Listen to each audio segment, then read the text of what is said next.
this is Cindy Leach, your polymer clay tutor, and we are here in the Dalles, it's called, and I am with Stephanie, one of our members from this area. Hi, everyone. And we were sitting here talking about clay and all that stuff, of course, and she saw one of the lentil beads from this necklace. Oh, this is an oldie but a goodie. This lentil bead here, and she says she doesn't know how to do it, so I'm going to show her how. It won't be the same, of course, but something like this. So, can you see this, Doug? This spot here? So, I'm just going to take a couple of colors of clay. Something that has a little bit of contrast. You could use a piece of cane or something like that. And what I'm going to do is just turn it into a ball here. And warm it up. And having some different colors in the in your clay when you have it started will help you get some swirling of colors. Okay. Now, what you can do when you have in these pieces here, we use sections of cane, and you'll see in the tutorial some of the other ways of going about it. Being in the trailer, and I don't have my normal little thing that I use, but I have this little tiny die cutting plate. It's a little piece of plastic. So this will work. I just checked it out, and the little scratches on there aren't going to cause much of a problem. So I'm just going to put this, flatten it out a little bit to kind of start. Not too much. And I'm going to make sure I have, all three colors kind of showing up at the top.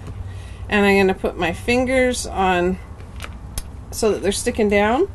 And the trick is that you have your, I don't know if Doug can see, but you have your fingers on the surface like that, and when you're moving it, it's keeping it even. Okay. What happens when you're trying to roll it, sometimes if you have it at a funny angle, it'll go all wonky. So I'll show you, and then I'll show you what things that can go wrong, and then you can try it. Okay. So normally I have one that's a little clearer than this, but I'm just going to go around and around like this. And if you press lightly, I'll have to move my fingers down a bit. This is a bigger ball. If you press lightly and keep it even, you'll get a very, very pointed circle. See that? Or point to it. Always go in the same direction. So I'm going counterclockwise. So I'm going around and around, and try to keep your pressure really even. And what will happen is, as you keep going and going and going, and Doug probably can't see any of this, but you can. That's all that matters. What will happen is you will get it starting to twist. Oh, yes. And can you see that, Dougie? So what will happen is if you press too hard, see how flat it's getting? So if I press really hard, I will have a really hard time getting any kind of circle out of it. If I press lighter and keep it up here, then it'll start getting pointier and pointier. So you can try rolling this yourself. So just put your fingers on either side. Now you got the fingernail, so you got an extension. That's true. Okay, and you were going counterclockwise. Yeah, so if you go around and around. Now, if you have it more to the center of... see how it flattens right out? I flattened it out, yeah. So you can always just straighten it up again and just keep going. And keep it probably more to the center of your thing. You can't see it as well there because it's cloudy.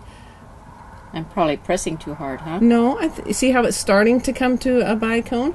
Now, if you're finding it's going out of shape, it could be that you're tilting it too much. Okay. So keep trying it. So I need to make sure that my fingers are against the top. And then just start sliding it around and around. There you go. Tilt this one down. I can see it's flattening. It's coming.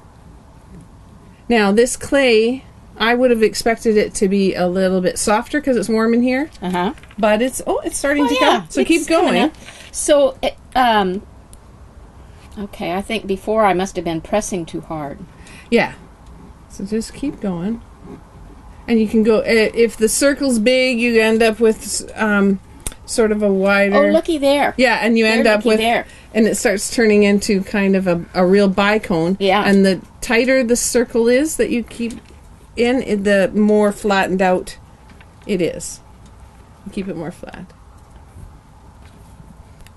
Now I really flattened it out. Yeah, but it's starting to work. See that? Yes. It's starting to work. So the more you continue... the more you continue to swirl, the more this will swirl.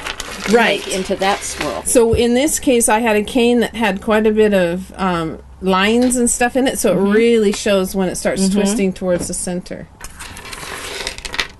Now, whatever color you have on the outside of the lentil, it will start pulling in towards the center. So if you had, say, a cane, or say we had decided to just put a nice flower cane in the center here, because we thought that would look pretty swirled, what would end up happening is it's kind of like a vortex, and it gets sucked to the center of the bead.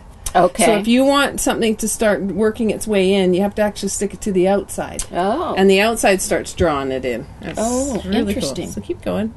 See if you can get a little bit more out of that. And so keep your circles a little bit smaller, otherwise you end up with a bicone. And then if you're lighter touch, then it becomes more... I pushed too hard. I can tell that that's what my problem is that it's working, it's working. It's working. Ooh. How cool is that? So sometimes a really simple concept will be just this far from being right. Yes. And all it is it's a little tilt towards the pressure. Yes. And just getting the right feel for it. Yes. Oh, look at that. Ooh, yeah, sure. Okay. She's doing it. She is doing it. Isn't that grand? This is so cool because before they always turned out wonky, as you say. Yeah. Oh, I do. And they turned out either just totally flat because I pushed too hard. But this is just so cool. I'm loving it. How exciting. How exciting. It is exciting, isn't it? Now, if you were to put lots of different colors, you'd get lots of different things going on. And the more contrast, those colors really contrast quite nicely together. They do. That's very fun. I think that's so cool. That is cool. There's nothing neater than meeting Cindy, everybody. Very cool. It is very fun to meet family. too. And it sounds like that you're just have some big ideas for what you would like to do. I do. I've looked at pictures in, other people's jewelry, and I think, how can I do that? How can I learn to do that? And a lot of it is things that you've done. And you've done tutorials on and other people's stuff, and I just love these crackle beads. Yeah, the faux raku. The faux raku, yes. That almost looks like bits of pottery. Yeah. Almost. Yeah, and that's what it's supposed to mimic, right? The broken fired raku. Yeah. And this one is just a round one with that on it. It's just beautiful. That's just gorgeous. I'm so excited.